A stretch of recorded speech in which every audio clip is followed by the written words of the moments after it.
الحمد لله رب العالمين، والصلاة والسلام على حبيبه سيد الأنبياء وأشرف المرسلين، وعلى آله الطيبين الطاهرين، وأصحابه الأكرمين الأفضلين، وعلى من أحبهم وتبعهم بإحسان أجمعين إلى يوم الدين. أما بعد، فقد قال الله تعالى في كلامه القديم: أعوذ بالله من الشيطان الرجيم، بسم الله الرحمن الرحيم، ولله على الناس حج البيت من استطاع إليه سبيلا ومن كفر فإن الله غني عن العالمين. وقال تعالى إجلالا وإكراما لشأن حبيبه الكريم: إن الله وملائكته يصلون على النبي يا أيها الذين آمنوا صلوا عليه وسلموا تسليما. اللهم صل على سيدنا محمد وعلى آله وصحبه أفضل صلواتك وعدد معلوماتك وبارك وسلم. معزز علماء کرام، خطباء اعظام، بزرگان محترم، مکرم حاضرین و سامعین،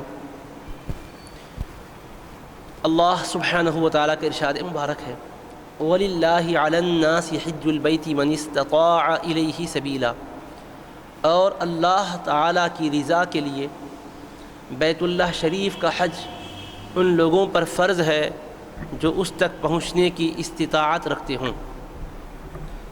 وَمَنْ كَفَرَ فَإِنَّ اللَّهَ غَنِيٌّ عَنِ الْعَالَمِينَ، اور جو انکار کرے تو بے شک اللہ تمام جہاں والوں سے بے نیاز ہے. اس آیت شریفہ میں اللہ پاک نے بیت اللہ شریف کے حج کے سلسلے میں استطاعت رکھنے والوں پر فرض ہے کہہ کر واضح فرمایا کہ جو استطاعت رکھتے ہیں ان پر بیت اللہ شریف تک جانا، حج کی سعادت حاصل کرنا لازم اور ضروری ہے.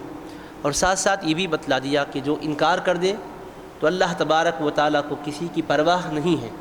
اللہ ساری کائنات سے بے نیاز ہے، تمام عالموں سے مستغنی ہے. کوئی اللہ تبارک و تعالیٰ کے فریضے کا انکار کر کے اللہ تبارک و تعالیٰ کی شان معبودیت میں فرق نہیں لا سکتا. بندے اس کی عبادت کریں بھی تو وہ معبود ہے، عبادت نہ کریں بھی تو وہ معبود ہے، اس کو مانیں بھی تو وہ معبود ہے، انکار کریں بھی تو معبود ہے. اللہ تبارک و تعالیٰ کسی کی طرف احتیاج نہیں رکھتا، بے نیاز ہے. تو یہ جلال ظاہر کیا کہ جو انکار کریں گے اللہ بے نیاز ہے، پرواہ نہیں ہے. یعنی اللہ تبارک و تعالیٰ ڈرایا، خوف دلایا کہ اگر انکار کر دیں یا اس سلسلے میں احکام کو پس پشت ڈال دیں تو اللہ پاک انہیں پکڑے گا، گرفت فرمائے گا. اپنی بے نیازی کو ظاہر کر کے اللہ نے جلال کا اور غضب کا اظہار فرمایا ہے. حبیب پاک صلی اللہ تعالی علیہ وآلہ وصحبہ وسلم نے بھی اس کی تفسیر میں، تشریح میں اپنے فرامین ارشاد فرمائے ہیں. من جملہ ان کے ایک روایت جامع ترمذی میں ہے، ارشاد مبارک ہے: من ملک زادا وراحلۃ تبلغه الى بیت اللہ ولم یحج فلا علیہ ان یموت یہودیا او نصرانیا وذلك ان اللہ یقول فی کتابہ وللہ علی الناس حج البیت من استطاع الیہ سبیلا. یہ ارشاد مبارک جامع ترمذی میں ہے. رسول کریم صلی اللہ علیہ وآلہ وسلم نے فرمایا: جو زاد سفر کا مالک ہو اور سواری کا اس کے پاس بندوبست ہو، ایسی سواری جو اسے بیت اللہ شریف تک پہنچا سکتی ہو، اور حج بیت اللہ وہ نہ کرے، حج کی سعادت حاصل نہ کرے، حج بیت اللہ نہ کر کے ویسے ہی دنیا سے چلا جائے، تو اب دیکھیے جلال کا انداز کیا ہے. فرماتے ہیں: فلا علیہ ان یموت یہودیا او نصرانیا. حج فرض ہونے کے بعد حج نہ کر کے دنیا سے جانے والے کو فرماتے ہیں وہ اس حال میں مرے، یا یہودی ہو کر مرے یا عیسائی ہو کر مرے، کوئی فرق کی بات نہیں ہے. فرمایا انکار کرنے کا بھی ذکر نہیں ہے. ولم یحجہ ہے، یہ نہیں ہے کہ فانکرا، جو آدمی صاحب استطاعت ہو اور وہ انکار کرے تو یہودی یا عیسائی کی موت یا اس کی موت میں کوئی فرق نہیں ہے. فرماتے تو سمجھ میں آتی کہ انکار کرا تو فرض کا انکار کرنا تو کفر ہے، اسلام سے خارج کر دیتا ہے. یہودیوں سے عیسائیوں سے آپ نے ملایا تو بات سمجھ میں آتی، لیکن اس سے زیادہ جلال اور غضب ظاہر ہو رہا ہے کہ استطاعت کے بعد صرف نہ کر ترک کیا، انکار نہیں کیا، فرض کو چھوڑا، اس کو نہیں مانتا ہوں نہیں کہا، صرف چھوڑ کر چلا گیا، ترک کر کے چلا گیا، تو فرماتے ہیں کہ اس کی موت میں یہودی اور عیسائی کی موت میں کیا فرق ہے؟ کوئی فرق نہیں ہے فرمایا. تو یہ تشدید ہے، تقلید ہے. شارحین حدیث محدثین کرام بیان کرتے ہیں اس کا ہرگز یہ مطلب نہیں ہے کہ خدا نخواستہ کوئی اگر فریضہ عائد ہونے کے بعد نہ کر کے ویسے دنیا سے چلا گیا، تاریک فرض ہو کر گیا تو یہودی ہو جاتا ہے یا عیسائی ہو جاتا ہے، اسلام سے خارج ہو جاتا ہے، یہ مطلب نہیں ہے. مگر اللہ کے حبیب نے سخت جلال کا اظہار کر کے انہیں پابند کیا کہ استطاعت کے بعد تاخیر نہ کریں، استطاعت کے بعد ٹال مٹول نہ کریں، اپنی مصروفیات کا بہانہ یا اپنے کوئی دیگر مجبوریوں کا بہانہ بنا کر بتا کر اس فریضے کو پیچھے نہ ڈال دیں، کیونکہ زندگی کا کوئی بھروسہ نہیں ہے، کبھی بھی اجل آ سکتی ہے. اللہ پاک ہمیں دنیا میں کتنے دن رکھنے کے فیصلے فرمائے ہمیں نہیں معلوم. اللہ پاک کا جو ارشاد ہے اینما تکونوا یدرککم الموت، جہاں کہیں بھی تم رہو موت تو تمہیں پکڑ لے گی. موت سے کس کو رستگاری ہے؟ آج وہ کل ہماری باری ہے. انسان تو دنیا میں ہمیشہ رہنے کے لیے آیا ہی نہیں ہے، یہ مسافر خانہ ہے، ہمیشہ رہنے کا مقام نہیں ہے. دنیا مسافر خانہ ہے اور آخرت ہی ہمارا دائمی ٹھکانہ ہے. تو لہٰذا اللہ کے حبیب علیہ الصلاۃ والسلام نے ہمیں متوجہ فرمایا کہ ہم اپنے اس فریضے کو ادا کریں جو کہ ہم پر حج کے حوالے سے عائد ہوتا ہے. حبیب پاک علیہ الصلاۃ والسلام نے اس میں یہودی اور عیسائی سے ملا کر جلال کا اظہار کر کے ہمیں اس کی طرف شوق دلایا. رسول پاک علیہ السلام کی شان بشیر بھی ہے اور آپ کی شان نذیر بھی ہے، خوشخبری سنانے والے بھی ہیں، ڈرانے والے اور آگاہ کرنے والے بھی ہیں. ڈرانا آگاہ کرنا اس لیے ہے تاکہ اس کا تارک بن کر بندہ اللہ تبارک و تعالیٰ کی رحمتوں سے محروم نہ ہو جائے. رسول پاک علیہ السلام حج بیت اللہ کے لیے اس انوکھے انداز سے متوجہ کر رہے ہیں، شوق دلا رہے ہیں، حج بیت اللہ کی طرف راغب کر رہے ہیں.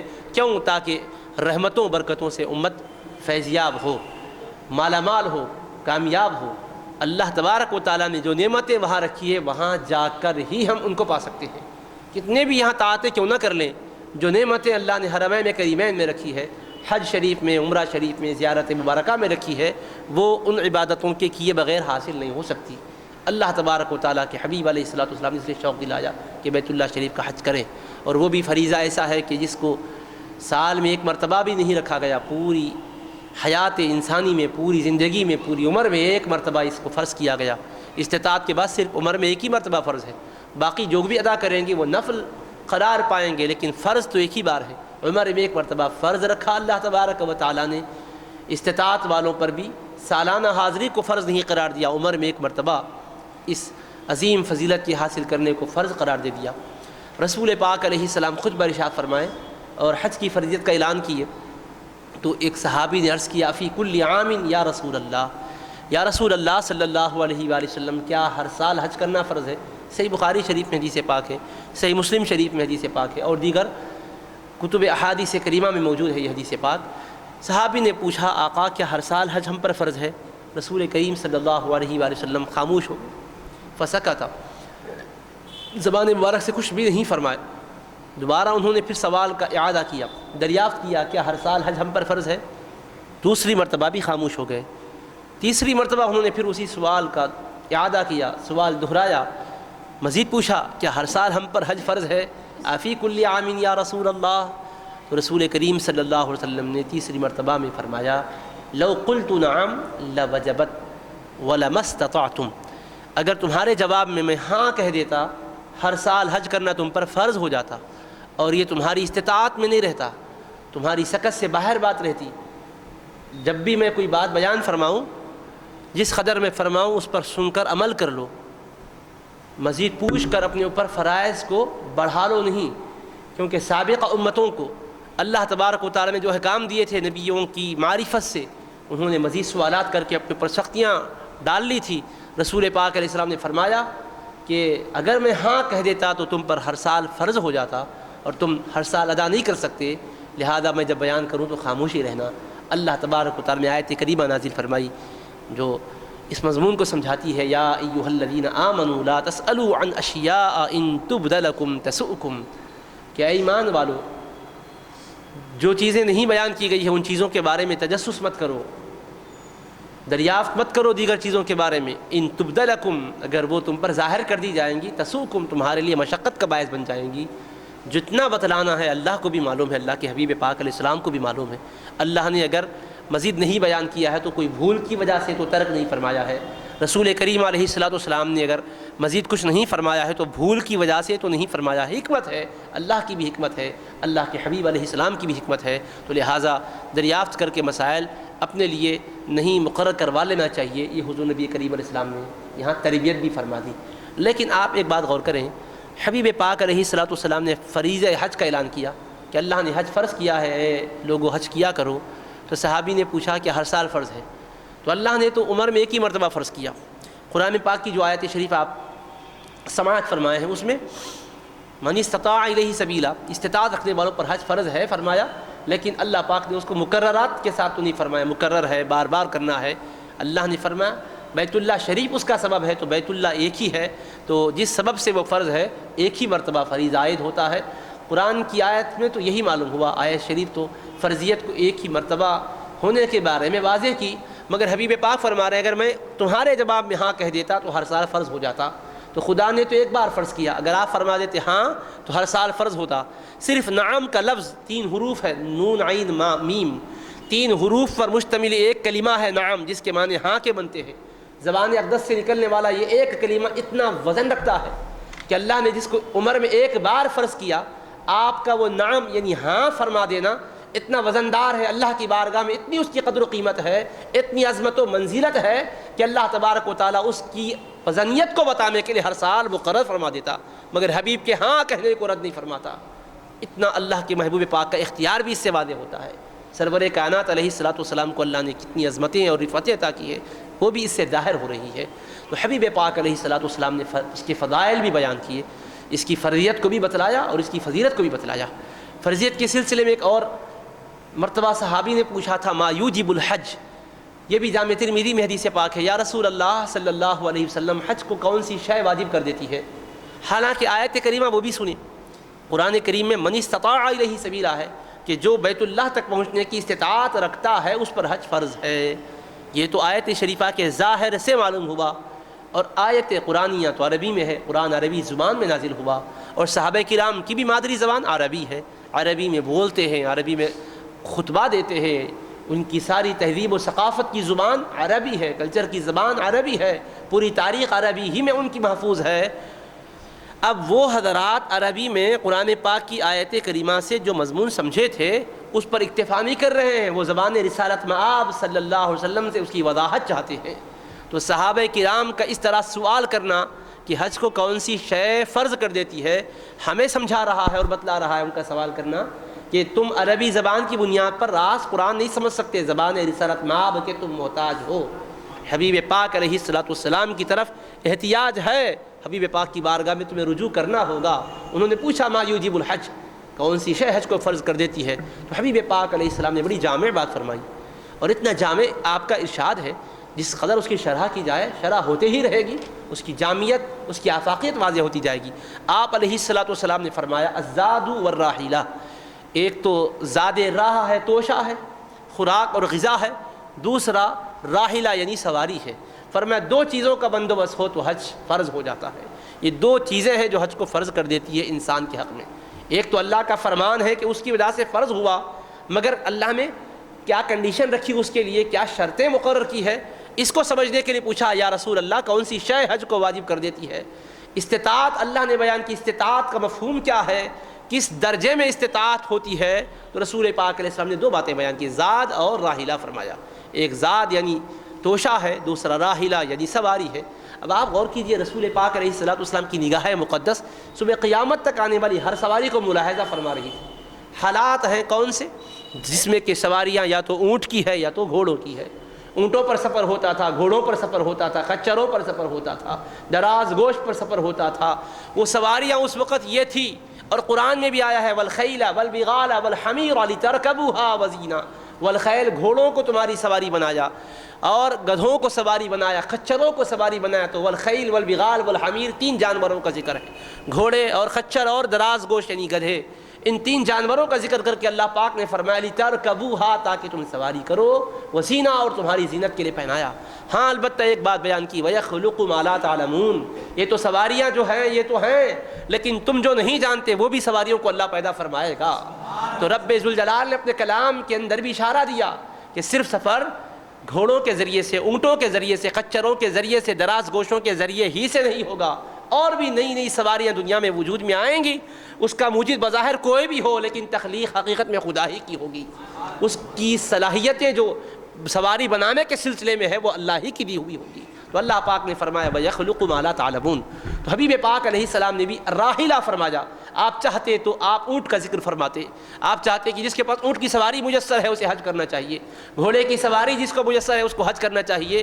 حبیب پاک علیہ السلام نے جانوروں کی سواری، مویشیوں کی سواری یا کوئی اور کشتی والی سواری کا ذکر نہیں کیا۔ حبیب جانتے ہیں علیہ السلام کہ لوگ بری بھی سفر کریں گے، بحری بھی سفر کریں گے، خشکی کا سفر ہوگا تو خشکی کی سواریاں اس وقت یہی معروف تھی، اور سمندری سفر ہوگا تو سمندری جہاز، سفینے، کشتیاں ہے۔ قرآن میں بھی سفینے کا ذکر آتا ہے، قرآن میں بھی کشتیوں کا ذکر آتا ہے۔ وَلَهُ الْجَوَارِ الْمُنشَآتُ فِي الْبَحْرِ كَالْأَعْلَامِ، پہاڑوں جیسی بلند کشتیاں سمندر میں رواں دواں ہے کہہ کر اللہ نے بیان کیا ہے۔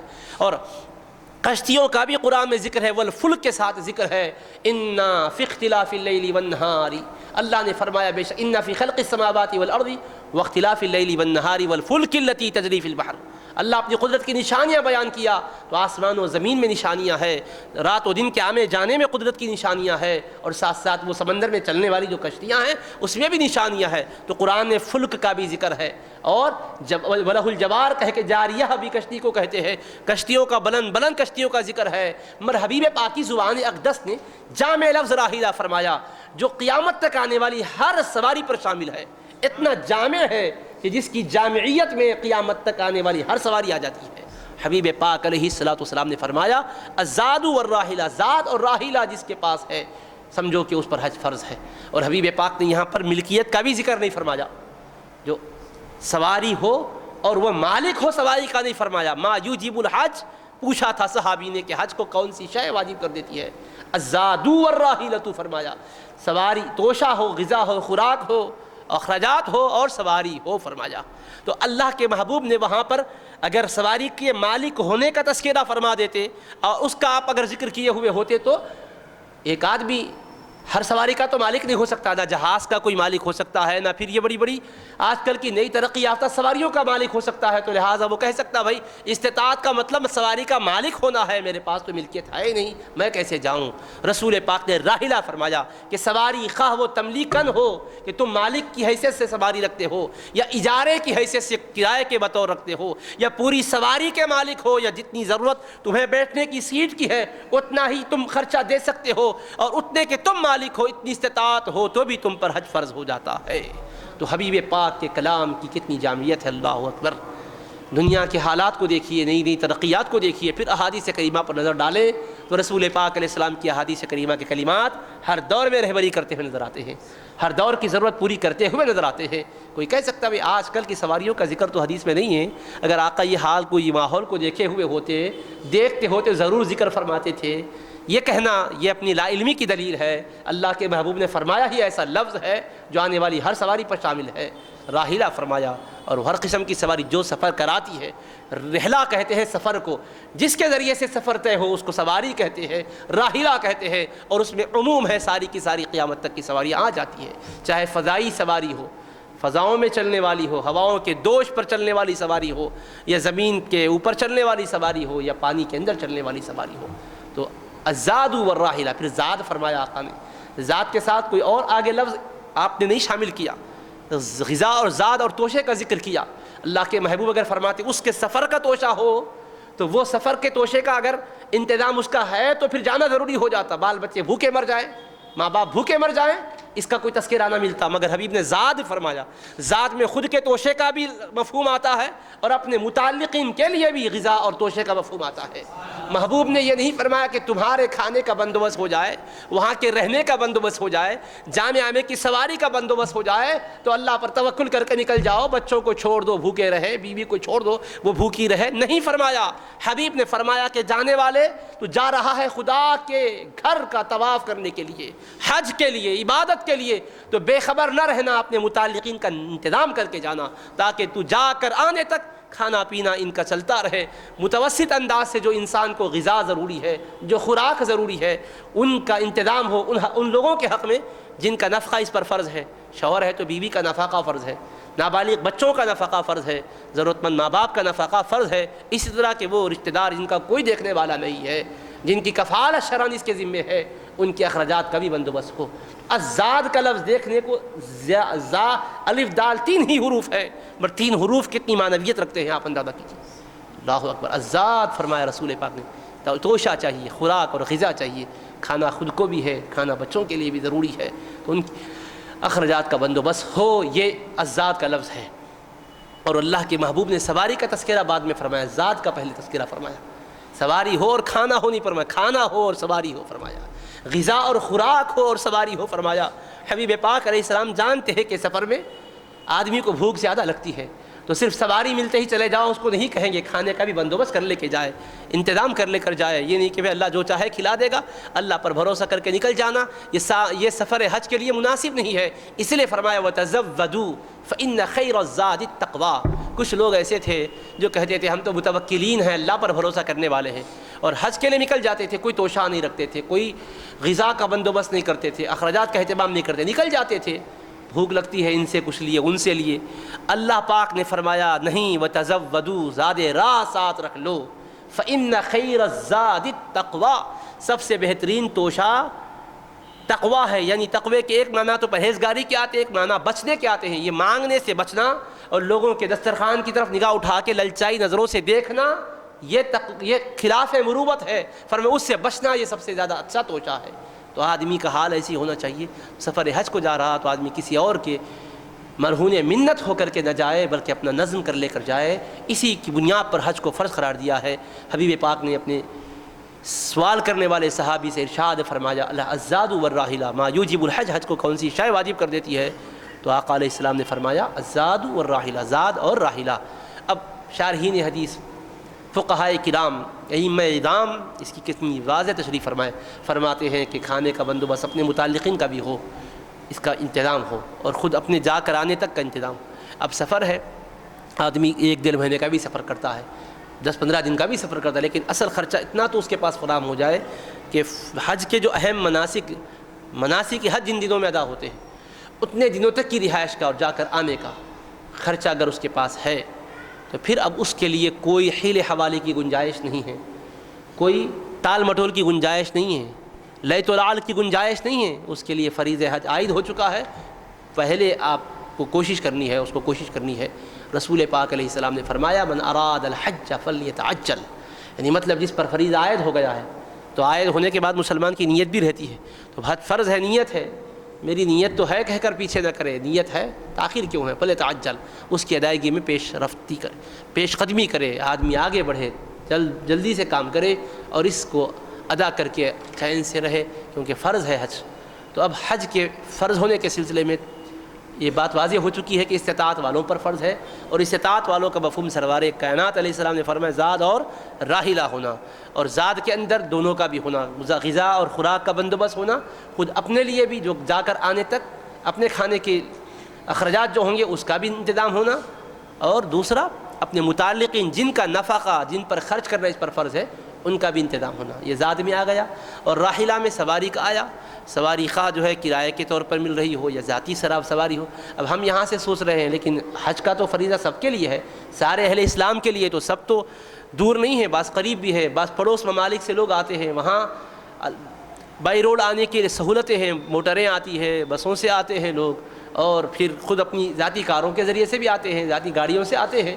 تو رسول پاک علیہ السلام نے راحلہ فرمایا، تو راحلہ اگر خود وہاں سے آنے کے لیے ہوائی جہاز کا خرچہ اس کے پاس نہیں ہے، لیکن جو بائی روڈ گاڑیاں چل رہی ہے امن کے ساتھ پہنچا رہی ہے تو اس کا بھی اگر انتظام اس کے پاس اتنا ہے کہ اس کا کرایہ دے سکتا ہے، ہوائی جہاز کا کرایہ تو نہیں دے سکتا، اتنے تو اس کے پاس جو ہے اتنا مال تو جمع نہیں ہے، مگر اتنا ہے کہ جو بائی روڈ جانے والی گاڑیاں ہیں ان میں سے جو سب گاڑی امن کے ساتھ بغیر خطرات کے پہنچاتی ہے، راستہ پر خطر ہے تو پھر اس پر جانے کے لیے نہیں کہا جائے گا، لیکن امن کے راستے سے جانے والی جو گاڑی ہے اس کا جتنا خرچہ ہو سکتا ہے اتنا بھی اگر اس کے پاس مہیا ہے تو پھر اس پر حج کا فریضہ عائد ہو جاتا ہے۔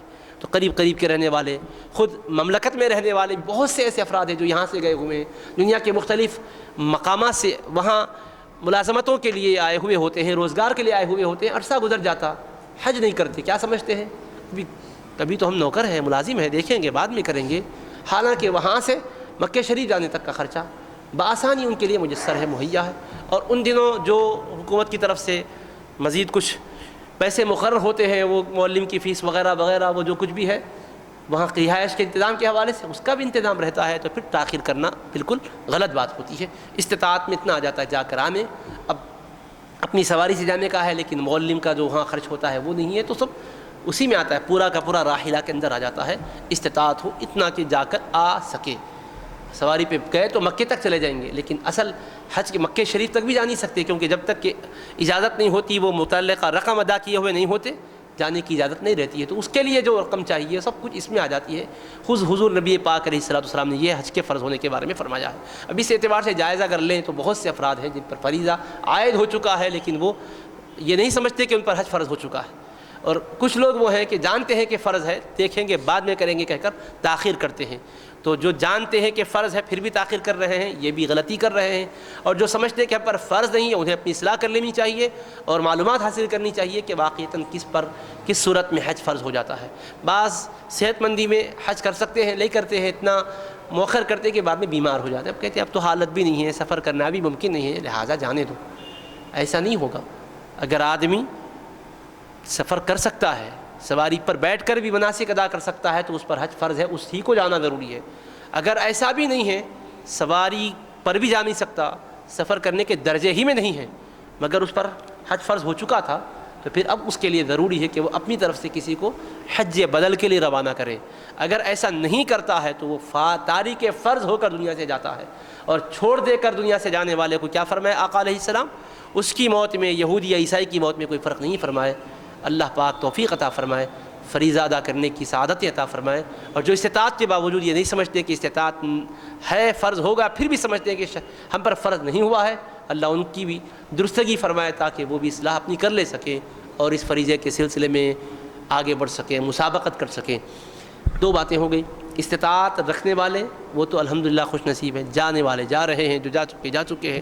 دوسری قسم وہ ہوئی کہ استطاعت رکھتے ہیں تاخیر کر رہے ہیں، یہ صحیح نہیں ہے، اصلاح کرنا ہے۔ تیسری وہ حضرات جو ابھی نہیں سمجھتے کہ استطاعت ابھی تو ہے ہی نہیں، حالانکہ ان کے پاس اس حدیث پاک کی روشنی میں جو شرائط رسول پاک علیہ السلام نے بیان کیے ہیں، جو اسباب مقرر کیے ہیں وہ پائے جاتے ہیں، تو ان کو آئندہ اہتمام کر لینا چاہیے۔ چوتھی قسم وہ ہے دل میں تمنا تو ہے، آرزو ہے، تڑپ ہے، جس کو دیکھو تڑپتا ہے مکہ شریف جانے کے لیے، مدینہ شریف جانے کے لیے، اسباب مہیا نہیں ہو رہے مگر ہے تڑپ، آرزو ہے، دعائیں بھی کرتے شب قدر میں، شب برات میں، مقدس راتوں میں، مقدس مقامات پر، نمازوں کے بعد، تراویح کے بعد دعائیں ہو رہی ہے، دعائیں کروائی جا رہی ہے۔ ایسی جستجو اور طلب رکھنے والوں کے لیے بھی کوئی ہے تو ہاں، ان کے لیے بھی اللہ کے محبوب علیہ الصلوۃ والسلام کی رحمت کا سہارا ہے۔ حدیث پاک ہے، نزہۃ المجالس نامی ایک کتاب ہے۔ پہلے دور میں جو واعظین واعظ فرمایا کرتے تھے وہ نزہۃ المجالس نامی کتاب سے روایتیں لے کر واعظ فرماتے تھے، تو کتابوں سے اور اس کتاب سے ہمارے بزرگوں نے بھی روایتیں نقل کی ہے۔ خود دکن کے عظیم محدث سیدنا ابو الحسنات سید عبداللہ شاہ صاحب قبلہ نقشبندی مجددی قادری رحمۃ اللہ علیہ، محدث دکن نے اپنی کتابوں میں بھی نزہۃ المجالس سے مضامین لیے ہیں، روایات لی ہیں۔ تو اس نزہۃ المجالس نامی کتاب کا ایک حوالہ آپ کو سنا رہا ہوں، اس میں سے ایک روایت، اور اس کتاب کو میں نے مدینہ منورہ ہی کی ایک لائبریری جس کا نام مکتبہ دارالزمان ہے اس سے خریدا تھا، تو یعنی وہاں بھی بازار میں ملتی ہے، کتابوں کی دکانوں پر دستیاب ہے، مکتبوں میں۔ نزہۃ المجالس نامی کتاب میں ایک روایت ہے، حبیب پاک علیہ الصلوۃ والسلام ارشاد فرماتے ہیں کہ اللہ تبارک و تعالیٰ کا گھر جو خانہ کعبہ ہے، اس سے پہلے وہ ارشاد کو سنانے سے پہلے ایک بات عرض کر دوں کہ اللہ تعالیٰ اپنے حبیب کو چاہتا ہے، ہم سبھی جانتے ہیں، اللہ پاک اپنے محبوب پر درود و سلام بھیجتا ہے۔ قرآن میں خود ہے ان اللہ و ملائکتہ یصلون علی النبی، بے شک اللہ اور اس کے سارے فرشتے نبی کریم علیہ السلام پر درود بھیجتے ہیں۔ تو اللہ تعالیٰ اپنے حبیب کو چاہتا ہے. اللہ جب چاہتا ہے تو کائنات کی ہر شے بھی حبیب پاک کو چاہتی ہے. اسی لیے تو فرمایا آقا علیہ السلام نے احد جبل یحبنا ونحبہ.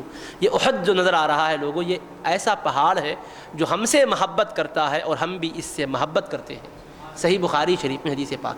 تو احد پہاڑ بھی آقا سے محبت کرتا ہے. تو پہاڑوں کا محبت کرنا بھی ثابت ہوا.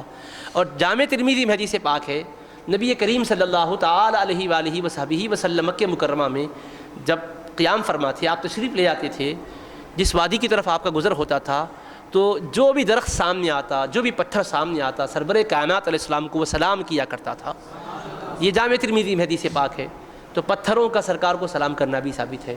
اور حبیب پاک ایک مرتبہ خود بھی فرمایا کہ مکہ مکرمہ میں ایک ایسا پتھر ہے کانا یسلم علی لیالی بعثت او قال قبل ان ابعث، کہ بعثت کے زمانے میں یا بعثت سے پہلے وہ مجھ پر سلام پڑھا کرتا تھا. اس پتھر کا تذکرہ آپ نے کیا اور فرمایا وانی لاعرفہ الآن، میں بے شک اب بھی اس پتھر کو پہچانتا ہوں. تو حبیب پاک نے سلام کرنے والے حجر کا ذکر کیا اور اس کو پہچانتا ہوں کہہ کر اپنی محبت کو ظاہر فرمایا. تو اب آپ یہ بات اچھی طرح سمجھ لیے کہ جانور کائنات کے اور ذرے ذرے، درخت، پتھر سب حضور پاک علیہ السلام کو سلام کرتے ہیں. حتیٰ کہ جانوروں کا بھی ذکر آتا ہے. پوری روایتیں اس میں نہیں، صرف ایک میں مضمون سمجھانے کے لیے عرض کر رہا ہوں. اونٹ بھی سلام کیا اور ہرنی نے بھی آقا کو سلام عرض کیا، آقا کا کلمہ پڑھا. احادیث شریفہ بھری ہوئی ہے اس سے. اللہ تبارک و تعالیٰ کا جو گھر ہے بیت اللہ، اللہ کا گھر ہے. اس کا یہ ہرگز مطلب یہ نہیں ہے کہ جو خانہ کعبہ ہے اس کا نام وہ اللہ ہے، خانہ کعبہ کو اللہ بولیں گے، نہیں، نعوذ باللہ، ایسا نہیں، کفر ہوگا. نہ تو دروازے کا نام اللہ ہے، اللہ کا گھر ہے، اللہ کے تجلیات کا مرکز ہے. اللہ نے اس کی طرف رخ کر کے نماز پڑھنے کا حکم فرمایا ہے. اس کو ہمارا مرکز توجہات بنایا، ہمارا قبلہ بنایا اور اپنے تجلیات کا اس کو مرکز بنایا. ساری کائنات کے لیے روحانیت کا سنٹر بنایا اللہ پاک نے. نبیوں نے اس کی طرف رخ کر کے نمازیں ادا فرمائی ہے. اللہ کے محبوب پاک علیہ الصلوۃ والسلام نمازیں ادا فرمائے ہیں. اور انبیاء نے بھی طواف کیا، حبیب پاک نے بھی طواف کیا اور ملائکہ بھی طواف کیے اور کرتے ہیں. صالحین طواف کرتے رہتے ہیں. تو اب وہ جو کعبۃ اللہ شریف ہے، اللہ کا گھر ہے، تو اس کے بارے میں یہ تو نہیں بول سکتے کہ کعبۃ اللہ اللہ ہے، نہیں، ہرگز نہیں. اللہ کا گھر ہے، یعنی اللہ پاک کے تجلیات کا مرکز ہے. اللہ تعالیٰ جب حبیب پر درود و سلام بھیجتا ہے، سلام فرماتا ہے اپنے محبوب کو، اور حبیب پاک علیہ السلام پر درود بھیجتا ہے، تو اللہ کا گھر بھی تو درود بھیجتا ہوگا، اللہ کا گھر بھی تو سلام بھیجتا ہوگا. اب درود و سلام اگر خانہ کعبہ نے سرکار پر پڑھا ہے بولے تو تعجب کی بات رہے گی کیا؟ کیوں؟ اللہ کا گھر ہے. جب اللہ خالق و مالک اور بیت اللہ کا رب ہو کر سلام پڑھے تو اس کا بیت کیوں سلام نہیں پڑھے گا؟ کیوں نہیں درود پڑھے گا؟ اور اس میں کوئی محال بھی نہیں ہے، ناممکن شے بھی نہیں ہے. ارے ممکن نہیں ہے نہیں بول سکتے آپ، کیونکہ وہ عمارت بھی دنیا کے میٹیریل سے ہی بنی ہوئی ہے. تو اس میں جو پتھر ہے، پتھر نے بھی تو سلام کیا. دیگر روایتوں سے ثابت ہے کنکر نے سلام کیا، دیگر روایتوں سے ثابت ہے جو ابھی آپ سنے ہیں. تو اب حدیث شریف جو سنا رہا ہوں سنیے، اس میں کیا آتا ہے. رسول پاک علیہ السلام فرماتے ہیں کہ اللہ کا گھر خانہ کعبہ. ویسے تو اللہ کا گھر ہے، سلام پڑھتا ہی ہے، لیکن اللہ سے اجازت چاہتا ہے ایک بار کہ اے اللہ محبوب کی زیارت کے لیے مجھے بھی جانے کا موقع دے. حدیث نزہۃ المجالس میں وہ عرض کرے گا، اے اللہ اجازت لے گا کہ تیرے حبیب کی زیارت کر کے سلام پڑھنا چاہتا ہوں. اللہ اجازت دے گا آقا کی بارگاہ میں. خانہ کعبہ بھی سلام پڑھے گا آقا پر زیارت کر کے اور کہے گا یا رسول اللہ لا تہتم بثلاثۃ، 3 امتیوں کی فکر آپ نہ رکھیں، 3 امتیوں کی فکر آپ نہ کریں، ان کا غم آپ اٹھائے ہوئے نہ رہیں. ہمیشہ سرکار کو فکر ہے تو امت کی بخشش کی، فکر ہے تو امت کی نجات کی، فکر ہے تو امت کی کامیابی کی، دنیا اور آخرت اچھی ہو جائے، یہی فکر کرتے ہیں. جامع ترمذی میں حدیث پاک ہے، سرکار کے بارے میں آتا ہے دائم الفکر متواصل الاحزان، ہمیشہ فکر میں رہتے تھے اور غم میں رہتے تھے. تو کس کا غم تھا؟ ذات کا تو کوئی غم نہیں تھا، امت کا غم تھا کہ یہ امت کامیاب ہو جائے، نجات پا جائے. حتیٰ کہ رب کائنات نے فرمایا فلعلک باقع نفسک علی الا یؤمنوا بہذا الحدیث اسفا. حبیب اتنا غم کیوں اٹھاتے ہیں آپ کہ یہ ایمان نہ لاتے ہیں، نالائق تو چھوڑ دیں، غم کھا کر آپ اپنے کو کیوں مشقت میں ڈال دیتے ہیں میرے پیارے؟ یوں اللہ پاک نے فرمایا. تو خانہ کعبہ رب ذوالجلال سے اجازت لے کر حبیب پاک سے کہے گا، عرض کرے گا کہ یا حبیب اللہ، تینوں کی فکر نہ کریں آقا، ان کی بخشش کے لیے آپ فکر مند نہ رہیں، میں فإنی اشفع لہم، میں ان کی سفارش کروں گا. کیونکہ بیت اللہ کی عظمت حضور نبی کریم علیہ السلام نے ہی تو بتلائی ہے، ورنہ خانہ کعبہ سرکار کی بعثت سے پہلے کیا تھا؟ بت کدا بنا ہوا تھا، 360 بت رکھے جا چکے تھے، نکالا کس نے ہے؟ جبریل امین کو بھیج کر اللہ نے نہیں نکلوایا، اپنے محبوب کو بھیجا۔ حبیب داخل ہوئے، آپ کی مبارک ہاتھ میں چھڑی ہے، اللہ کے حبیب جاء الحق وزہق الباطل فرماتے ہیں، اشارہ فرماتے ہیں، وہ بت سرنگوں ہو جاتا ہے، زمین پر گر پڑتا ہے۔ اس طرح سے حبیب پاک نے خانہ کعبہ کو پاک کیا اور بتوں کی گندگیوں کو وہاں سے آپ نے زائل فرما دیا۔ تو حبیب پاک علیہ الصلوۃ والسلام سے خانہ کعبہ کو کتنی محبت نہیں ہوگی، کیونکہ حبیب داخل ہو کر اس کو پاک کیے، بتوں کو نکالے رسول پاک علیہ السلام۔ تو رب جب چاہتا ہے اپنے حبیب کو تو بیت اللہ کیوں نہیں چاہے گا، اللہ کا گھر کیوں نہیں چاہے گا؟ اس کی وہ چاہت ہے کہ وہ عرض کرتا ہے لا تہتم بثلاثہ، تینوں کی فکر نہ کریں، فإنی اشفع لہم، میں ان کی شفاعت اور سفارش کروں گا، حشر میں ان کی بخشش کے لیے میں اللہ سے التجا کروں گا۔ کون تین خوش نصیب ہوں گے؟ تو وہ کہتا ہے من طاف بی، یا رسول اللہ جو آپ کا امتی میرا طواف کرے گا میں اس کی شفاعت اللہ کی بارگاہ میں کروں گا۔ طواف کرنے کے لیے تو جانا ہی تو ضروری ہے، یہ تو ان نصیب آوروں کی بات ہے جو جا چکے خواہ عمرے کے لیے گئے ہوں کہ حج کے لیے گئے ہوں، ان کے لیے شفاعت کی بات ہے۔ حبیب پاک کی محبت کو دیکھا کہ محبت کتنی ہے آپ کی امت سے، اور ظاہر ہے کسی کو خوش کرنا ہے تو وہ جس کو چاہتے ہیں ان کا بھلا کرو تو خوش ہوتے ہیں۔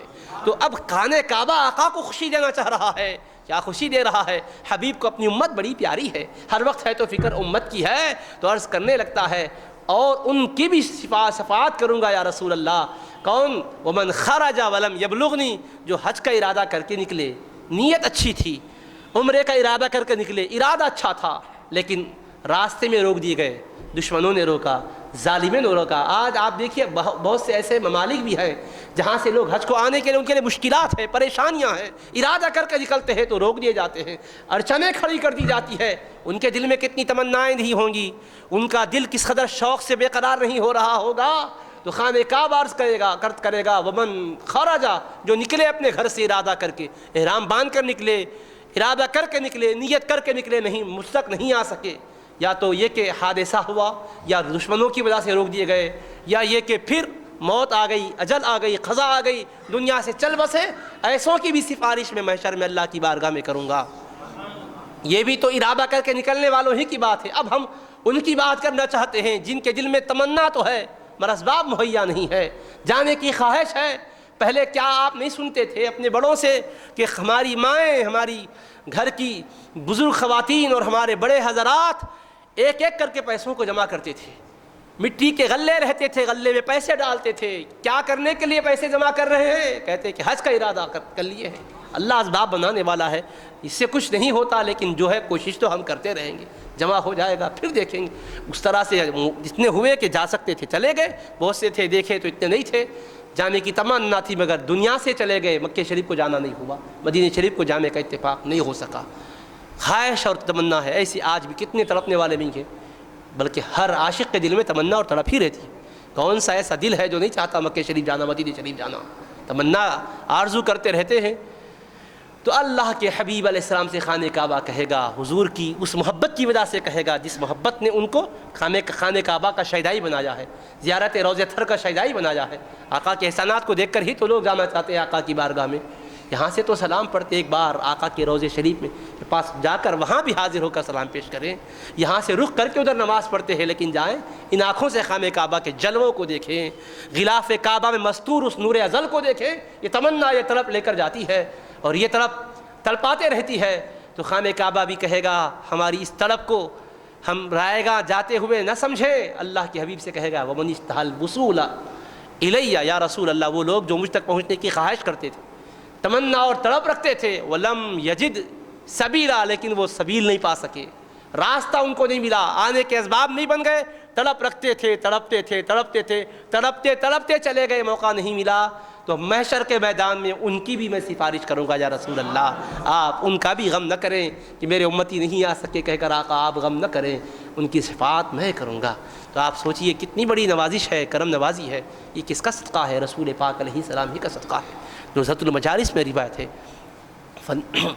حدیث پاک ہے، رسول کریم علیہ السلام نے فرمایا، حبیب پاک علیہ الصلوۃ والسلام کے اس فرمان سے خانہ کعبہ کا بھی حبیب پاک علیہ الصلوۃ والسلام کی امتیوں پر مہربان ہونا معلوم ہوتا ہے۔ اللہ کے گھر کو اللہ تعالیٰ شان دے گا۔ اب کہیں گے بولتا بھی ہے یا نہیں ہے خانہ کعبہ، بولتا کیسا، کہتا کیسا؟ تو عقل سے کوئی چیز سمجھنا چاہے تو سمجھ میں آتی ہی نہیں ہے۔ ہمارے آقا نے جو فرمایا اس پر ہمارا ایمان ہے. آپ دیکھیے خانہ کعبہ تو خانہ کعبہ ہے. حبیب پاک تو حج کے سلسلے میں یہاں تک فرمائے, جامع ترمذی میں حدیث شریف ہے کہ آقا فرماتے ہیں صلی اللہ علیہ وسلم, ما من مسلم یلبی الا لبا من عن یمینہ او عن شمالہ من شجر او حدر او مدر حتی تنقطع الارض من ہا ہنا و ہا ہنا, کہ روئے زمین پر جس قدر درخت ہے, پتھر ہے, کنکر ہے, جو سنگریزے ہیں, وہ سارے کے سارے لبیک پڑھتے ہیں اس وقت جب کہ کوئی حاجی لبیک پڑھتا ہے, عمرہ والا لبیک پڑھتا ہے. جب بھی کوئی بندہ لبیک کی صدائیں بلند کرتا ہے تو پورے کے پورے زمین کے کنارے تک آخری پڑے ہوئے درخت, کنکر, پتھر سب لبیک کہنے لگ جاتے ہیں. عقل میں نہیں آتا, آج کی سائنس بھی آپ کوئی آلہ لگا کر اس سے نہیں سن سکتی کہ یہ کنکر پڑھ رہا ہے یا نہیں پڑھ رہا ہے, لیکن اس کے نہ سننے سے کوئی حقیقت تو بدلنے والی نہیں ہے. ہمارا ایمان سائنس پر نہیں ہے, اللہ کے حبیب کے فرمان پر ہے, اللہ کے فرمان پر ہے. ہم نے عقل کی بنیاد پر اسلام کو نہیں مانا ہے, اللہ تعالیٰ کے فرمان کی بنیاد پر, حبیب پاک کے ارشاد کی بنیاد پر ہم نے مانا ہے. اللہ اس کے رسول کا پیغام ہمیں پہنچا. ہمارا تو کیا ہے, ربنا اننا سمعنا منادیا ینادی للایمان, ایک منادی نے ندا دی کہ آؤ اللہ کو مانو, بس ان کی ندا پر ہم نے ایمان قبول کر لیا, رب کو مان لیا ہے. تو عزیزان محترم, یہ حبیب پاک علیہ السلام کی مقدس روایات احادیث شریفہ جو ہے اس کا کچھ حصہ میں نے آپ کو سنایا. انشاءاللہ تعالی جیسا آپ نے سنا ہے کہ یہ تسلسل چلتا رہے گا, حج کے فضائل, برکات اور مناسک, آداب, طریقے بیان کرتے جائیں گے انشاءاللہ تعالی. اللہ تبارک و تعالی محبوب پاک علیہ السلام کے صدقے و طفیر میں ہمیں دین و دنیا کی سعادتیں عطا فرمائے. اے ارحم الراحمین, تو اپنے فضل و کرم سے اسباب مہیا فرما تاکہ تیری بارگاہ میں, تیرے حبیب پاک کی بارگاہ میں ہم بھی حاضر ہو سکیں. اے اللہ تمام افراد پر, تو تمام اہل اسلام پر کرم فرما دے مولا, سب کو اپنے اور اپنے حبیب پاک کے دربار میں آنے کی سعادتیں عطا فرما. اے اللہ جن پر فریض عائد ہو چکا ہے, کسی وجہ سے مؤخر کر رہے, اللہ انہیں بھی توفیق عطا فرما دے. اور اے اللہ جنہیں احساس نہیں ہے انہیں شعور اور آگہی عطا فرما دے. اے ارحم الراحمین, کرم کا معاملہ فرما, فضل کا معاملہ فرما. اے اللہ ہم میں جو بیمار ہیں انہیں صحت و تندرستی عطا فرما, جو پریشان حال ہیں ان کی پریشانیوں کو دور فرما, جو بے روزگار ہیں انہیں پاکیزہ رزق و روزی عطا فرما. اے اللہ جو دنیا سے جا چکے ہیں ان کی قبروں میں رحمت و انوار کی بارش برسا. اے اللہ جو گمراہ ہیں انہیں راہ راست نصیب فرما. اے اللہ جو بے دینی کا شکار ہیں, اے اللہ جو بے حیائی کے دام فریب میں اور بے حیائی کے دلدل میں پھنسے ہوئے, اللہ انہیں اخلاق و حیا والا بنا دے, ہدایت اور توفیق انہیں نصیب فرما دے. اے ارحم الراحمین, اپنے فضل و کرم سے مولا جہاں جہاں مسلمانوں پر مظالم اٹھائے جا رہے ہیں, اے اللہ تو ان کی غیبی مدد فرما دے. اے اللہ فتح و نصرت کا فیصلہ فرما دے. اے عرش عظیم کے مالک, اپنے ملائکہ رحمت کو نازل فرما کر تو تائید فرما, مدد فرما, نصرت عطا فرما. اے اللہ ظالموں کو کیفر کردار تک پہنچا دے. اے منتقم حقیقی, تو ہی اپنے مظلوم بندوں کا ان ظالموں سے بدلہ لے مولا. اے اللہ تو فضل فرمانے والا ہے, کرم کرنے والا ہے, کرم کا معاملہ فرما, فضل کا معاملہ فرما. اے اللہ ہمارے بچوں کو آنکھوں کی ٹھنڈک بنا. اے اللہ ہمیں اپنے ماں باپ کا مطیع و فرما بردار بنا. اے اللہ ازدواجی حقوق ادا کرنے کی بھی توفیق عطا فرما, معاشرتی حقوق ادا کرنے بھی ہمیں توفیق عطا فرما. اے اللہ ہم ایک دوسرے کے ساتھ پیار و محبت کے ساتھ رہیں, ہمیں توفیق عطا فرما. اخلاق حسنہ کا ہمیں پیکر بنا دے, صفات ذمیمہ سے ہمیں بچا. اے اللہ توفیق کا معاملہ فرما, جب تک دنیا میں زندہ رکھ, اسلام پر عمل کرتے ہوئے زندہ رکھ, حبیب پاک کی سنتوں پر عمل کرتے ہوئے زندہ رکھ, وقت اخیر آئے تو ایمان پر خاتمہ فرما. اے اللہ قبر کی تاریکیوں سے بچا, حشر کی تاریکیوں سے بچا, وہاں اپنے آقا حبیب پاک کا نور عطا فرما. سرکار دو عالم صاحب کی شفاعت نصیب فرما. ہماری دعاؤں کو حبیب پاک علیہ السلام کے وسیلے سے قبول فرما. ہمیں وہ ساری بھلائیاں عطا فرما جو تیرے محبوب پاک نے اختیار کرنے کے لیے فرمائی ہے. ان برائیوں سے بچا جسے بچنے کی تیرے حبیب نے ہدایتیں عطا فرمائی ہے. وصلی اللہ تعالی وبارک وسلم علی خیر خلقہ سیدنا وسندنا ومولانا محمد وعلی آلہ وصحبہ اجمعین برحمتک یا ارحم الراحمین. الحمد للہ رب العالمین.